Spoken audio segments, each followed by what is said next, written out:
মুসা আলাইহিস সালাতু ওয়াস সালাম ছিলেন তৎকালীন সময়ের নবী।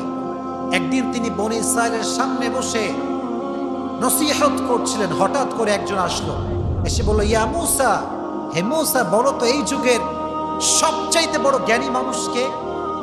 মুসা আলাইহিস সালাতু ওয়াস সালাম বললেন, আনা, আমি হলাম এই যুগের সবচাইতে বড় জ্ঞানী। আসলে কথা কিন্তু সত্য, কারণ যেই যুগে যেই নবী আসে আল্লাহ তাকে সবচেয়ে বেশি জ্ঞান দান করে। কিন্তু আল্লাহর এই কথা পছন্দ হয়নি।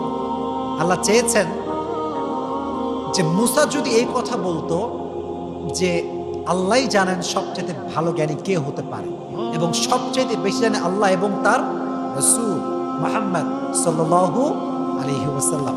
নিজেকে বড় জ্ঞানী মনে করা যাবে না, বড় পণ্ডিত মনে করা যাবে না।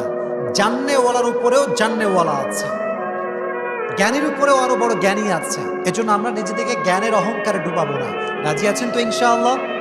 দেখবেন আমাদের সমাজে কিছু মানুষ আছে নিজেকে পণ্ডিত মনে করে। এরকম মানুষ বলেন তো মন খুলে আছে না নাই? এমন একটা ভাব, চায়ের দোকানে বসে এমন একটা গল্প মারে, নবী ইয়ার ये तो अभी के अभी जन्नत से भाग कर आया है। জান্নাতি কনফার্ম। কোত্থেকে আসলো এই লোকটা? ভাবই আলাদা। আশেপাশে থাকা যায় না, ভেড়া যায় না। জ্ঞানের ফেতনা।